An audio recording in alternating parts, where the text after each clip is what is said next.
Hello mtazamaji wa Mafia TV, usisahau kusubscribe, kulike, kucomment, kushare kwa ajili ya kuendelea kupata update mbalimbali ambazo tutakuwa tunakuwekea hapa ndani ya Mafia TV.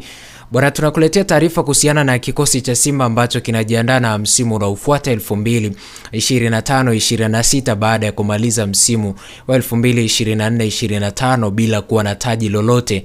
Sasa mabosi wa Simba wanakutana bwana wiki inayofuata kwa ajili ya wao kujua namna ya kuboresha timu yao katika msimu unaofuata ili kupata matokeo mazuri ambayo pengine wao msimu uliopita hawakuwa nayo. Na hii inakuja baada ya wao kumaliza msimu na kutokuwa na matokeo mazuri, na kinachopelekea hawa kukutana ni pamoja na matokeo mabaya ambayo wamekutana nao. Atakutana mwenyekiti wa kikosi cha Simba ambaye ni Muktaza Mangungu pamoja na bosi Mohamed Dewji, na chini ya kocha wao watakuwa Fadu Davis ambao watakutana kwa pamoja, Fadu Davis akiwasilisha ripoti yake ya msimu mzima, lakini vile vile wengine wakiwa wapo kwa ajili ya wao kudiscuss ripoti ya mwalimu ambayo ameileta mezani na kuitendea kazi ipasavyo kisawasawa na ambavyo mwalimu anamhitaji.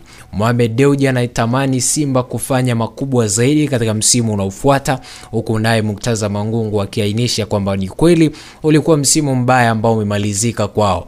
Vitu vyote wanahitaji kuvifanya kwa asilimia zisizopungua 95.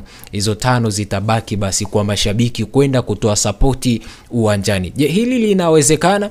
Kwangu mimi naweza nikasema linawezekana kwa asilimia kadhaa chache, pengine asilimia 75 kama watazungumza tu, lakini litawezekana kama watamhakikishia mwalimu mazingira mazuri ya timu kupata matokeo, wakianza kumletea wachezaji ambao anahitaji mwenyewe, wachezaji ambao atawapendekeza, wachezaji ambao watakuwa na impact ndani ya timu. Na mimi nitaona hilo likienda kuwa